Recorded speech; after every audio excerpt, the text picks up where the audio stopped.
안녕하세요. 방송을 통해 인사드립니다. 국민 여러분과 이 나라의 건국 대통령이신 이승만 박사의 이야기를 나누게 되어서 저에게는 큰 기쁨이고 영광입니다. 이승만은 1875년 황해도 평산에서 태어났습니다. 2살 때 서울로 이주를 하죠. 남산 마루턱에 우수현이란 곳이 있습니다. 비가 내리지 않을 때 하늘에 비를 내려달라고 기원하는 기우제를 지내는 장소입니다. 그 우수현 남쪽 자그마한 초막에서 20살까지 살게 됩니다.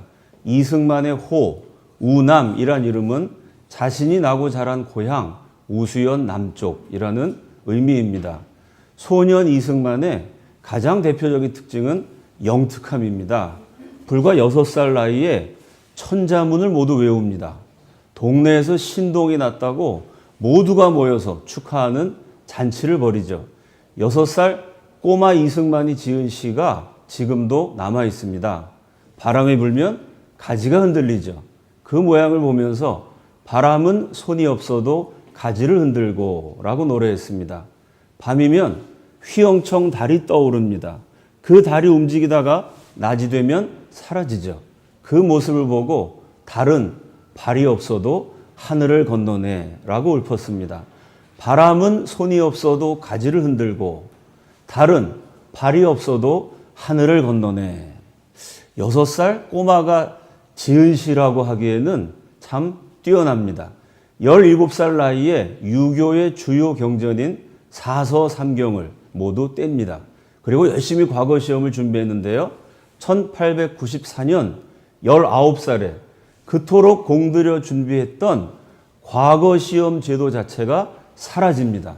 가보경장, 가보개혁의 일환으로 과거제가 폐지된 것입니다.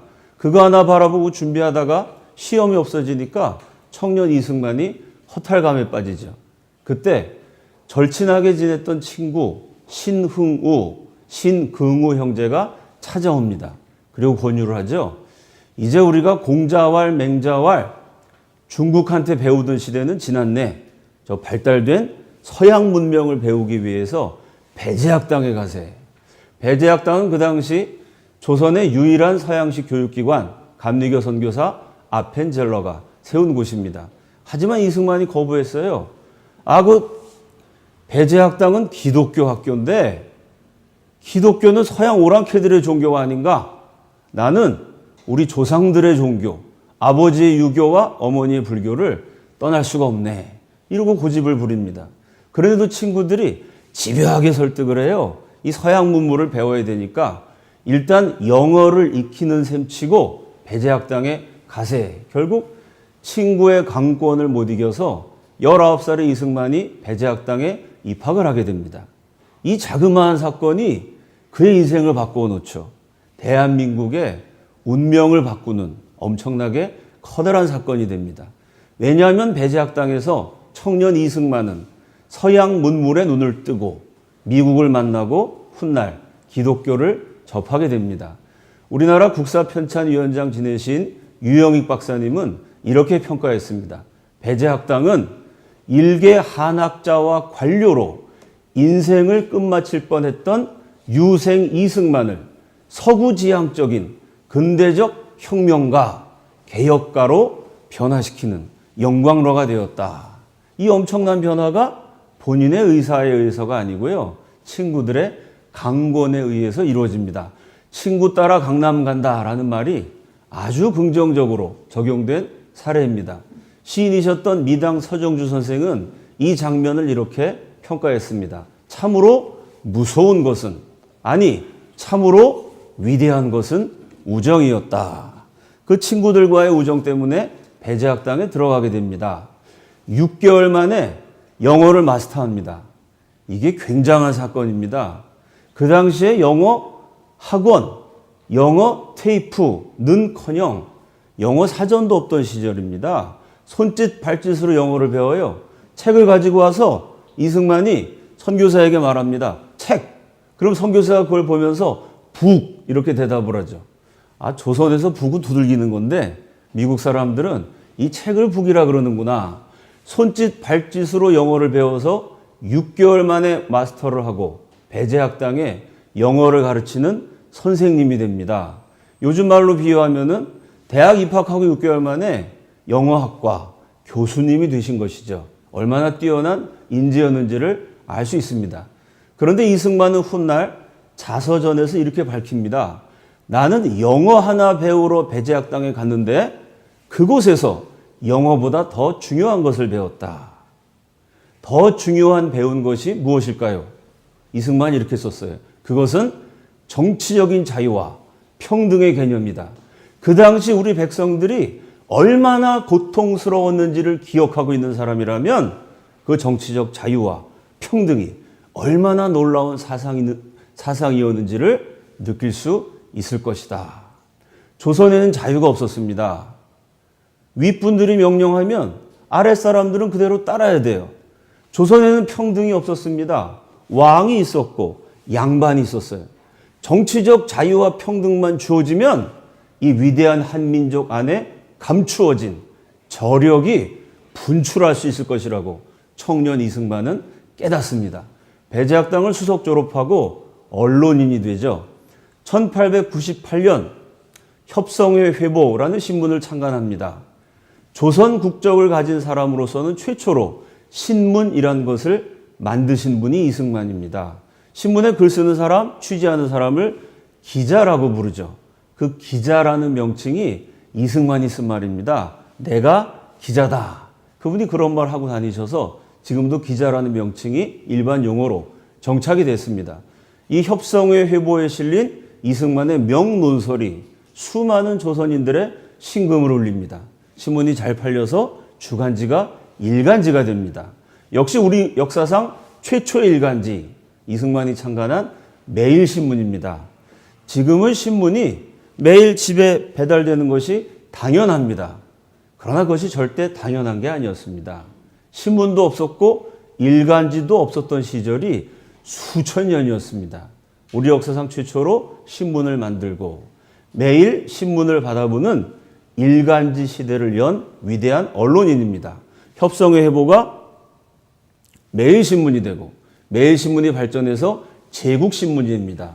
이승만은 신문을 창간한 사주 겸 주필 겸 기자로 맹활약을 하게 됩니다. 언론인 이승만에 대해서 우리나라 언론사의 권위자인 정진석 서울외대 명예교수님은 한마디로 이렇게 평가합니다. 이승만은 외세에 저항하는 한국신문의 민족주의적 성격을 형성했다. 그때 나라가 망할 때입니다. 외세가 개입해서 강대국들이 각종 이권들을 빼앗아갑니다. 그 외세에 맞서 싸우며 우리 민족의 자유와 독립을 위해서 투쟁하는 빛나는 언론의 전통을 확립하신 분이 이승만이다라는 평가입니다. 수많은 특종을 남겼는데요. 그중에 대표적인 거 하나 소개합니다. 1898년 8월 30일자 제국신문에 이승만 기자가 쓴 특종 기사 대한사람 봉변한 사실이라는 기사가 실렸습니다. 제가 읽어드리겠습니다. 1인이 일본 사람이요. 배를 사서 껍질을 벗길새 옆에 앉은 대한사람 하나가 침을 잘못 뱉다. 1인의 옷에 떨어진지라 1인이 장동 사는 강흥기를 집탈하여 가지고, 집탈했다는 말은 그 남의 잘못을 집어서 트집을 잡았다는 얘기입니다. 배 벗기던 칼로 강가를 찔러 다행히 중초, 심장과 배꼽 사이에 급소입니다. 중초는 상하지 아니하였으나 바른 편 손을 찔러 유혈이 낭자한지라. 대충 무슨 내용인지 이해가 되시죠? 일본 사람이 배를 깎아 먹고 있었습니다. 아니, 배를 먹으려면 집에서 먹지. 그 왜 거리에 나가서 배를 먹어요? 지나가던 조선 사람이 침을 뱉었다는 겁니다. 요즘은 땅에 침 뱉으면 경범죄지만 그때는 그냥 다 뱉고 살았습니다. 근데 그 침이 일본 사람한테 튀었어요. 침이 튀었다고 기분 나쁘다고 칼로 조선 사람을 찌릅니다. 이게 급소에 찔렸으면 한 방에 죽을 수도 있어요. 깜짝 놀라고 손으로 막으니까 급소는 찔리지 않았지만 바른 편 오른손을 찔러가지고 피가 어찌나 많이 났는지 유혈이 낭자한지라. 이런 기사를 썼습니다. 여러분, 이 사건이 어디서 일어났을까요?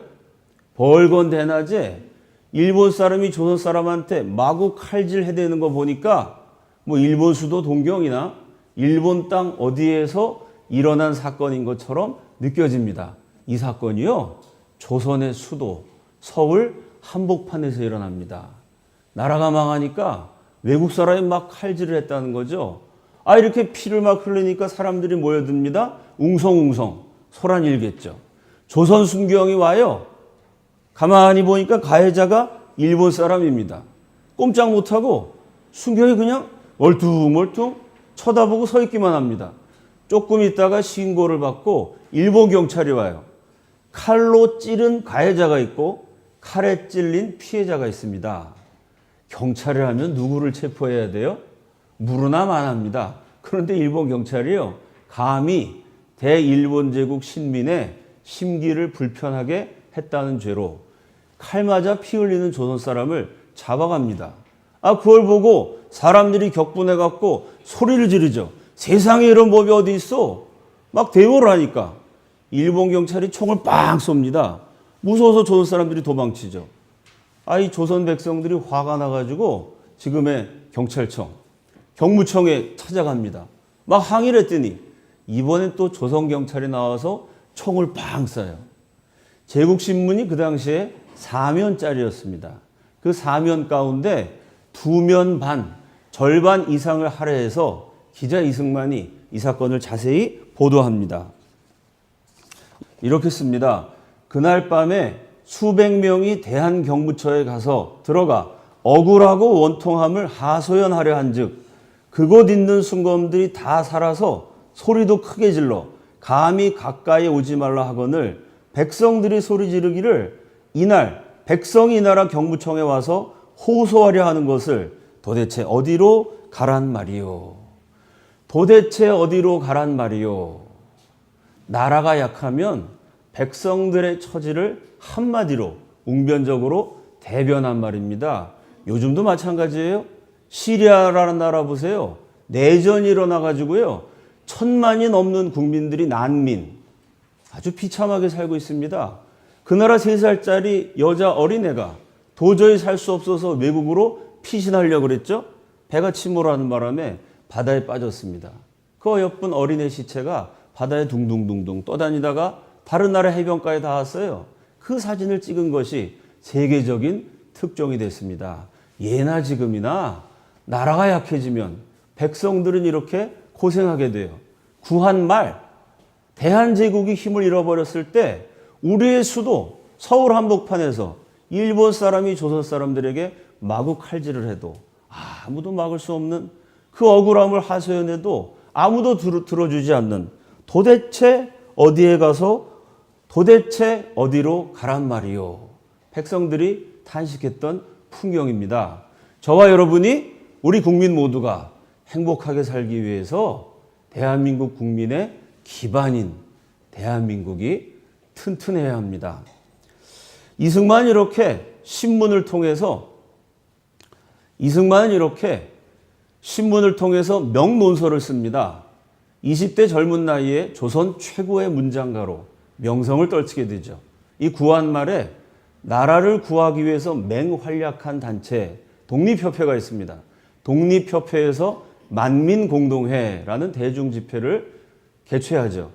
그 당시로서는 파격적인 만여 명의 군중이 모입니다. 조선시대 10,000명이 모였다는 것은 지금으로 환산하면요, 100만 명이 훨씬 넘는 어마어마한 숫자입니다. 그 수많은 군중들의 물결 앞에서 사자후를 토하면서 애국과 자유와 독립을 외쳤던 청년 연설가가 또 이승만입니다. 이때는 친러파, 러시아와 결탁한 정부가 다스리고 있었어요. 그 친러파 정부를 뒤에서 러시아가 조종하면서 우리나라 영토를 빼앗기도 하고 이권을 침탈하기도 했습니다. 이 친러파와 저항하는 자주적이고 독립적인 연설을 이승만이 많이 합니다. 그러니 그 당시 정부 수구 세력이 가만히 있지 않았겠죠. 반격을 준비합니다. 그 수구파가 동원한 물리력이 보부상입니다. 보부상이라 그러면 물건을 들고 등에 지고 운반하는 사람, 임진왜란 병자호란 때 식량과 무기를 운반했던 국가가 동원할 수 있는 물리력이 바로 이 보부상들입니다. 1898년 11월 21일 궁궐 앞에서 이승만이 정부를 개혁해야 한다. 신랄한 연설을 하고 있을 때 고종 황제가 동원한 보부상이 이 시위대를 습격을 합니다. 때리고 짓밟고 머리가 터지고 피가 줄줄 흐르는 유혈사태가 벌어지죠. 이 난장판에 이승만은 뭘 했을까요? 이승만은 글을 잘 썼고 연설을 잘했을 뿐만 아니라 주먹질도 잘했어요. 주먹질보다 발길질을 더 잘했습니다. 아주 재주가 다양하신 분이었죠. 그 몰려들은 보부상 틈에 끼어서 주먹 다짐을 벌이고 발로 차서 쓰러지고 한바탕 맹활약을 합니다. 그날 유혈 참극으로 김덕구라는 독립협회 회원이 그 자리에서 맞아 죽습니다. 살가죽이 터지고 뼈가 부러지는 부상을 입은 사람이 60여 명, 60여 명의 사상자를 낸 유혈 참극이 한바탕 지나가고 난 다음에 이 독립협회 회원들이 다시 모였어요. 인원을 점검해 봤더니 이승만이 없습니다. 제일 앞에서 앞장서서 싸우다가 사라졌으니까 야, 이 애국 청년 천재 이승만이 맞아 죽었나 보다. 동지들이 애석해합니다. 그날 신문에 이승만이 보부상패 황국협회 두목이었던 기령수한테 맞아 죽었다. 이승만이 맞아 죽었다는 기사가 신문에 실려요. 동지들이 다 침울하면서 눈물 흘리는데 갑자기 이승만이 살아서 나타납니다. 아, 이게 사람인가 유령인가 동료들이 놀래가지고요. 실제로 얼굴을 만져보기도 합니다. 틀림없는 사람이에요. 이 자초지정이 어떻게 되었느냐. 이승만이 열심히 싸우는데 그 막강한 보부상 패거리를 주먹으로 이길 수 없습니다. 어이쿠, 이 싸우다 맞아 죽겠구나. 도망치려고 방향을 바꿨어요. 튀려고 하는데 누군가 이승만의 손목을 턱 잡습니다. 이승만 씨, 그리로 가면 죽습니다. 살려거든 반대 방향으로 뛰시오. 여러분, 저 오른쪽에서 왼쪽에서 폭도들이 습격을 한다면 반대편 오른쪽으로 도망가야 삽니다. 근데 그쪽으로 가면 죽는다는 거예요. 살려면 공격자들이 오는 그 방향으로 가야 된다는 거예요. 아니, 누가 들어도 이상한 소리죠. 아니, 웬 이상한 사람이 희한한 소리 하네. 이승만이 뒤를 돌아봤는데 신기한 일이 있었어요. 분명히 목소리가 들렸습니다. 누군가 손목을 잡았던 감촉을 느꼈어요. 감촉도 느껴지고 목소리도 들렸는데 막상 사람이 없습니다. 형체가 보이질 않아요. 그런데 왠지 그 말을 들어야 될 것 같아요. 무언가에 홀린 사람처럼 이승만이 방향을 바꿉니다. 보부상들이 진격해오는 쪽으로 뚜벅뚜벅 걸어가죠. 그런데 지금 같았으면 큰일이 났을 뻔했는데요. 그 시절에는 스마트폰이 없었어요. 요즘 같으면 이승만 사진 스마트폰으로 찍어서 전송을 하면 전국에서 온 보부상들이 스마트폰 열어보고 아, 요 놈이 이승만이구나 얼굴을 알 수 있습니다. 그 당시 전국에서 몰려온 이 보부상들이요, 이승만 얼굴을 본 적이 없어요. 역적 이승만을 때려 죽이자 라고 외치면서 보부상들이 행진하는데 그 사이를 이승만이 지나가요. 경상도에서 온 보부상은 이승만을 보고 저놈이 이쪽으로 오는 거 보니까 우리 편인가 본데 얼굴은 본 적이 없고 아, 쟤는 어디 평안도나 딴 데서 왔나 보다 이렇게 길을 비켜줍니다. 평안도에서 온 사람은 저놈이 이쪽으로 오는 거 보니까 저 시위대는 아닌 것 같고 얼굴을 처음 보지만 저는 경상도에서 왔나? 그러고 길을 비켜줍니다. 역적 이승만 때려 죽이자 라고 외치는 보부상들이 막상 이승만이 걸어갈 땐 슬슬슬슬 길을 비켜줘서 그 위기에서 살아나게 됩니다. 이승만이 이 사건을 대단히 신기하게 생각했어요. 내가 까딱 잘못하면 죽을 뻔했는데 그 죽음의 위기에서 나를 살려준 보이지 않는 손, 그 손의 정체는 누구일까? 훗날에 계속해서 의심을 갖게 됩니다. 이렇게 이승만은 젊었을 때부터 마지막 순간까지 수도 없는 죽음의 위기를 겪어요. 그럴 때마다 보이지 않는 손이 나를 지켜주셨다라는 고백을 남깁니다. 자, 글도 쓰고 연설도 하고 주먹질, 발길질, 난투극까지 벌이면서 기울어가는 나라를 살려보려고 애썼어요. 그런데 조선은 계속해서 멸망의 길을 치닫습니다. 결국 이승만과 개혁파들이 과격해지죠. 이대로 가면 나라 망하고 나라 망하면 백성들은 비참해진다. 이 백성들을 살려낼 수 있는 방법은 하나, 혁명을 하자. 고종 황제를 폐위하고 박영효를 중심으로 하는 개혁 정부를 구성하기 위한 거사를 모의합니다. 합니다. 일종의 쿠데타, 혁명 모의라고 할 수가 있죠. 이 모의가 사전에 발각이 돼요. 이승만은 지명수배를 당하게 됩니다. 할 수 없이 이승만이 피신한 곳이 배제학당, 미국 선교사님들이 세우신 곳이었기 때문에 당시에는 일종의 치외 법권 지역이었습니다. 거기 그냥 조용히 숨어 있었으면 괜찮았을 텐데요. 잠복하고 있은 지 18일 만에 1899년 1월 9일입니다. 미국 선교사이자 의사였던 셔먼이라는 분이 조선 아이를 치료하기 위해서 왕진을 나갑니다.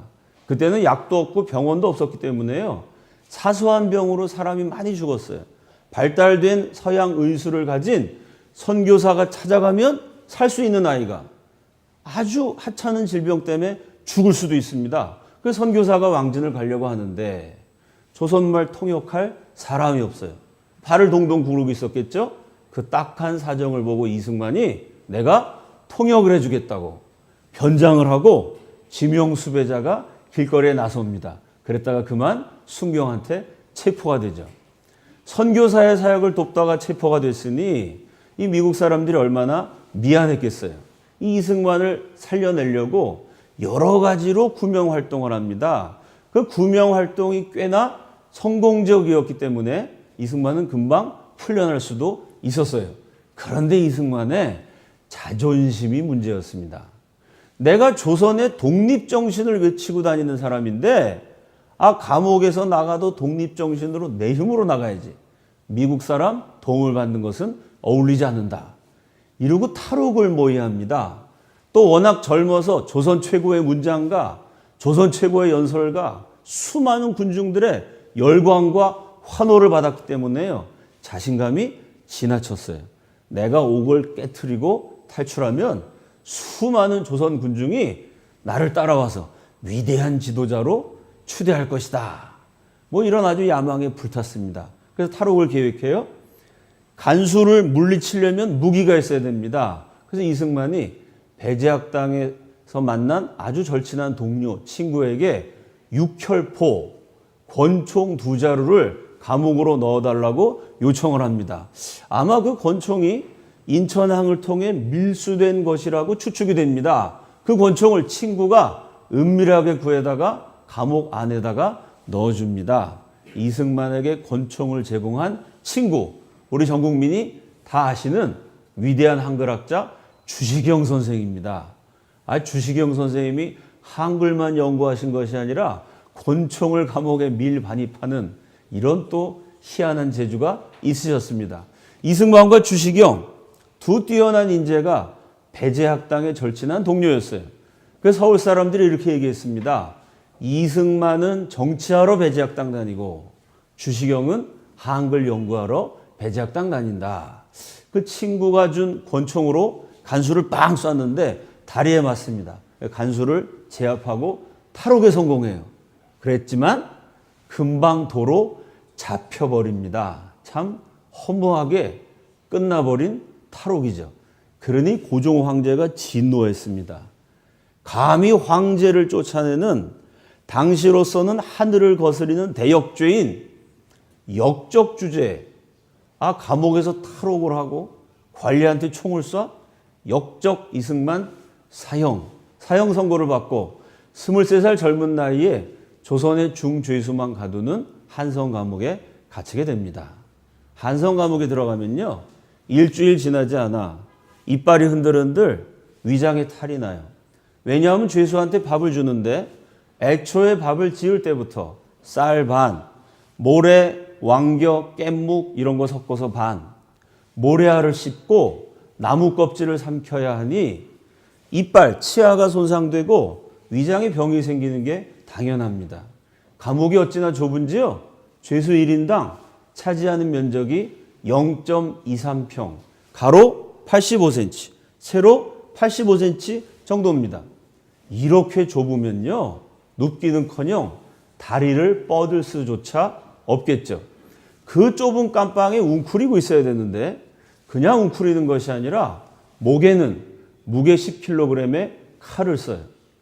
손은 수갑으로 묶습니다. 다리는 족쇄로 채워요.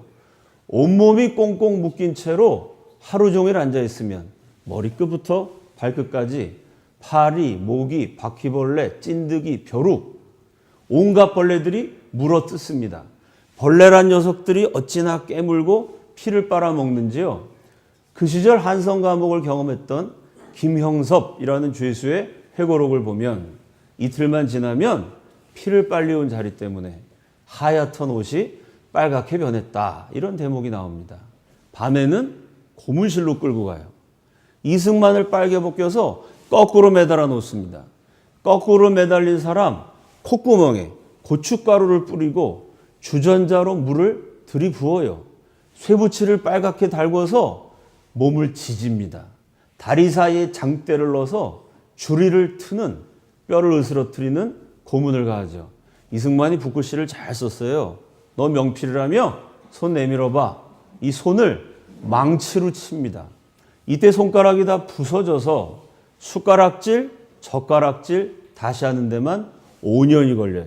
5년 동안 손을 쓸 수 없으니까 밥을 거의 핥아 먹다시피 합니다. 감옥에서 나와서 하루도 빼놓지 않고 붓글씨 연습을 하죠.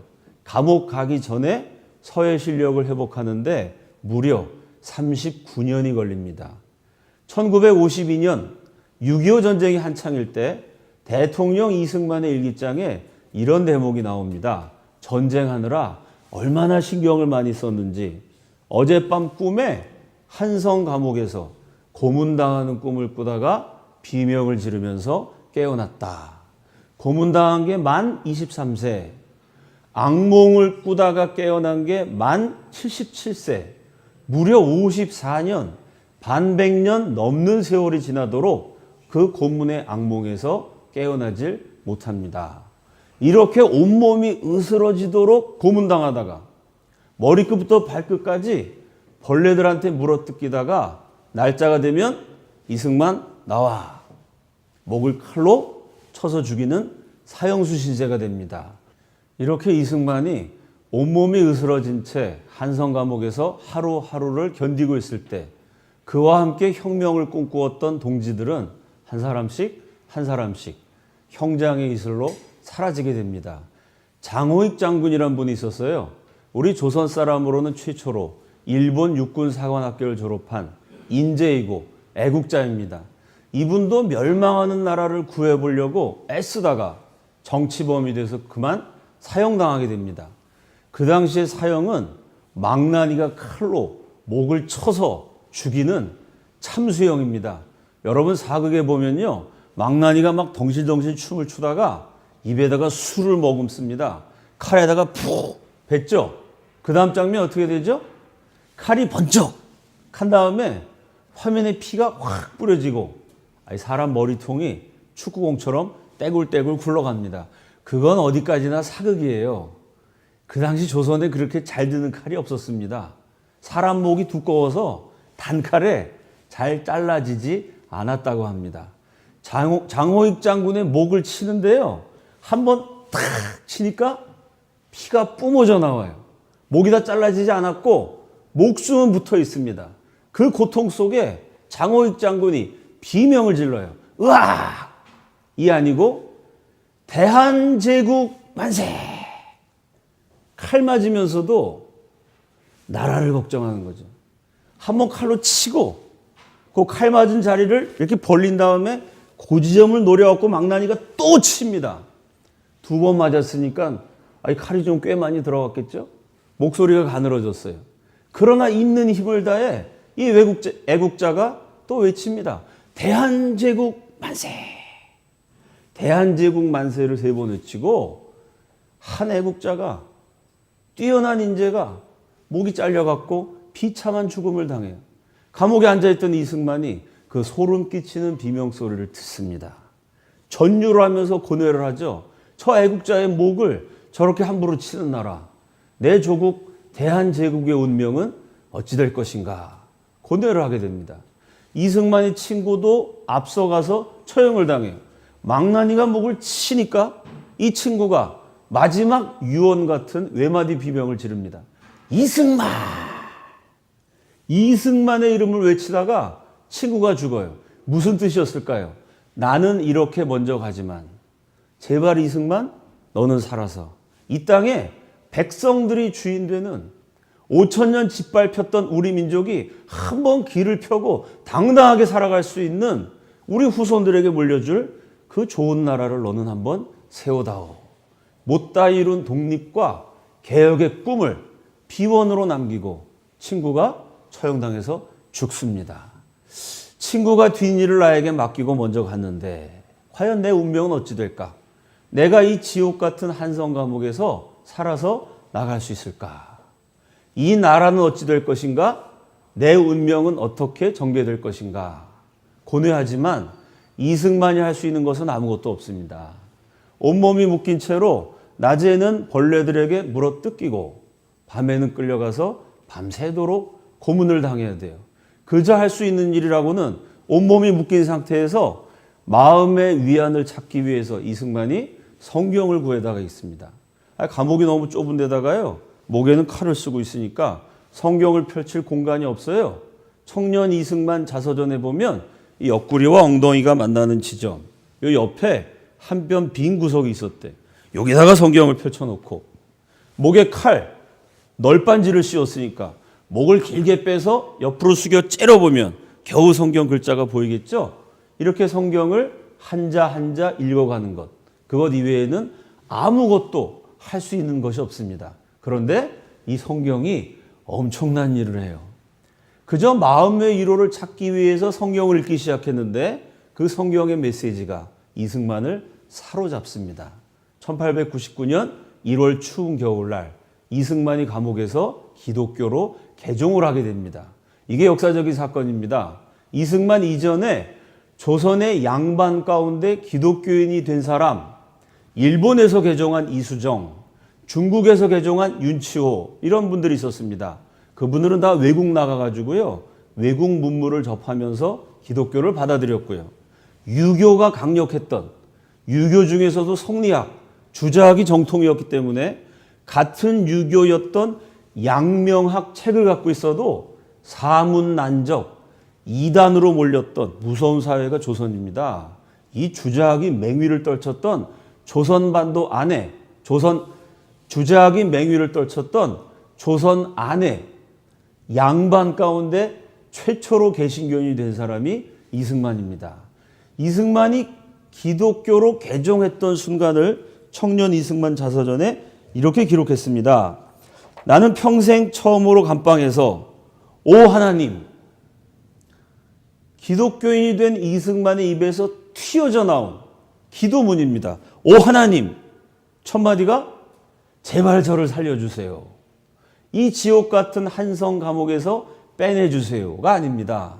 영어로 쓴 자서전에 Oh God, save my country and my soul. 우리의 조국을 구원해 주옵소서. 그리고 내 영혼을 구원해 주옵소서. 이승만의 기도문은 이 땅의 모든 종교인들에게 강렬한 메시지를 던집니다. 우리가 종교를 갖는 목적이 무엇일까요? 우리가 신앙생활하는 이유는 무엇입니까? 어느 종교이든지 그 종교를 통해서 그저 내 한 몸 편해지는 것, 우리 자녀들이 좋은 대학 가고 우리 가족 잘 먹고 잘 사는 것, 그것이 종교의 본질일까요? 이승만은 다른 이야기를 들려줍니다. 그가 처음 기독교인이 되었을 때의 기도, Save my country, 우리의 조국을 구원해 주옵소서. 참된 종교가 가야 하는 길이 무엇인지를 이 땅의 후손들에게 이 나라의 건국 대통령은 웅변적으로 들려줍니다. 이렇게 이승만이 감옥에서 기독교인이 되고 얼마 지나지 않아서 기적이 일어납니다. 그 이승만의 생명을 살리기 위해서 감옥 밖에 있는 분들이 맹렬하게 구명 활동을 펼쳐요. 고종 황제의 생명이 가장 위태로웠던 순간이 아관 파천입니다. 저 일본인들이 명성황후를 시해하죠. 조선의 국모를 시해한 그 자들이 황제도 얼마든지 죽일 수 있을지 모릅니다. 그래서 이 나라의 황제가요, 조선 팔도에 숨을 데가 없어서 아관, 러시아 공사관에 들어가서 숨습니다. 약한 나라가 얼마나 수치스러워야 하는지를 보여주는 우리 역사의 비극적인 한 대목이죠. 그 아관 파천 당시에 고종 황제의 생명을 보호해준 은인들이 바로 미국 선교사였어요. 왜냐하면 일본 사람들이 조선 사람은 황후고 황제고 죽일 수 있지만 감히 미국 사람 못 건드립니다. 미국 선교사 죽였다간 강대국 미국이 가만히 있지 않겠죠? 그 점을 활용해서 고종 황제가 주무실 때 선교사님들이 조를 짜서 불침번을 서요. 고종 황제에게 올리는 수라상, 음식에 독이 들었는지 안 들었는지 선교사들이 먼저 맛을 보고 그 다음에 황제에게 음식을 올립니다. 이 생명의 은인들이 몰려가가지고 이승만 석방해 주십시오. 간청을 합니다. 또 조정의 여러 애국자들이 그 이승만이 조선 최고의 천재고 뛰어난 인물이니까 나라의 장래를 위해서 살려주십시오. 간청을 해요. 고종 황제가 괘씸해서 죽이려고 그러다가 사방에서 구명활동을 벌이니까 결국 6개월 만에 사형해서 무기징역으로 감형을 합니다. 또 사람들이 몰려들어가지고 저 인재를 평생 감옥에 썩기게 하는 건 국가적인 손실입니다. 살려달라고 간청을 해서 무기징역에서 징역 10년으로 또 한 번 감형을 해요. 결국은 5년 7개월 만에 죽으러 들어갔다가 살아서 감옥문을 나오게 됩니다. 그 한성 감옥에 있었던 5년 7개월, 이승만의 인생을 바꾸고 우리 민족과 대한민국의 역사를 바꾸는 중요한 시기가 됩니다. 그 이야기를 다음 편에 계속하겠습니다. 감사합니다.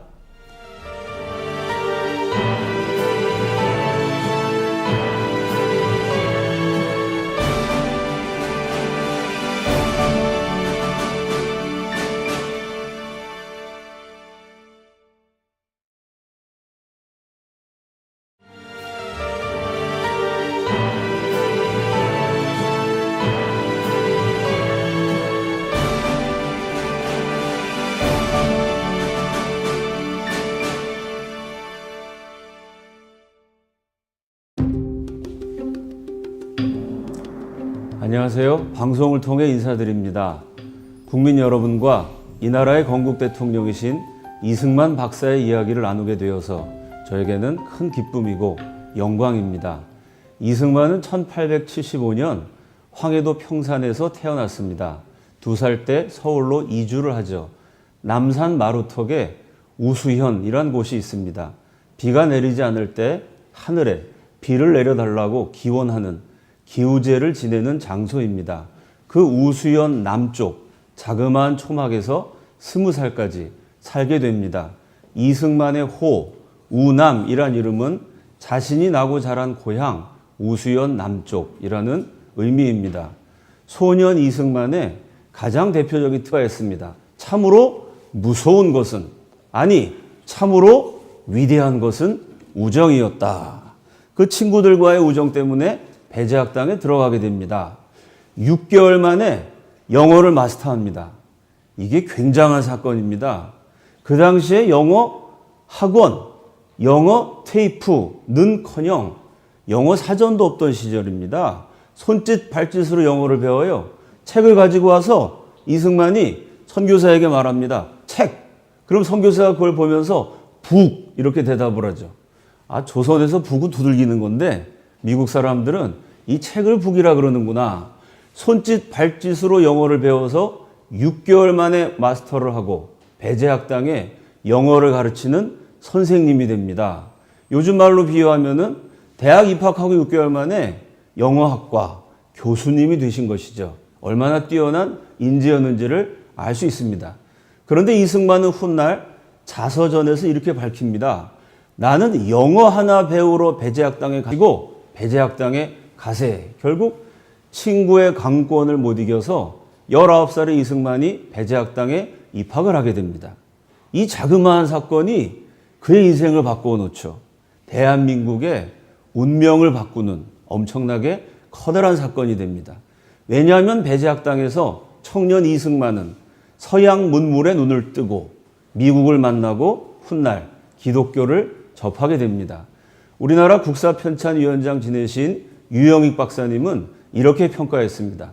배제학당은 일개 한학자와 관료로 인생을 끝마칠 뻔했던 유생 이승만을 서구지향적인 근대적 혁명가, 개혁가로 변화시키는 영광로가 되었다.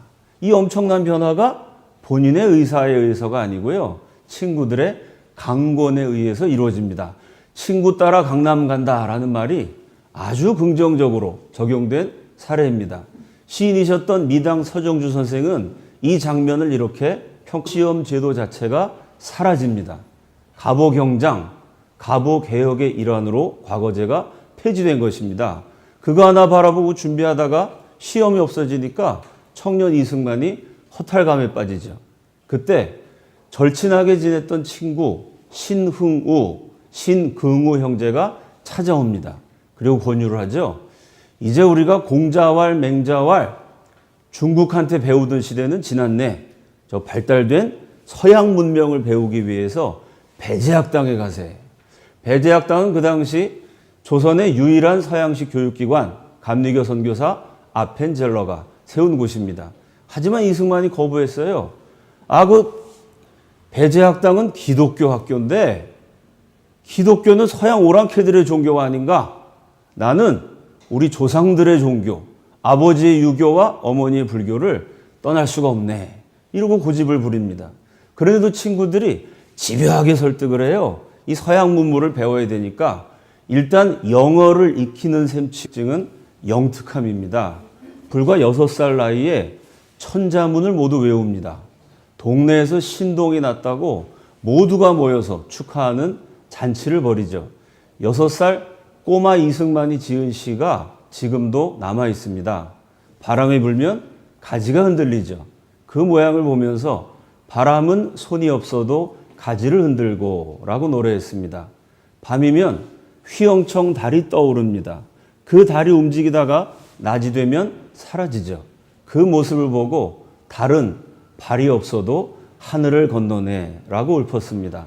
바람은 손이 없어도 가지를 흔들고 달은 발이 없어도 하늘을 건너네.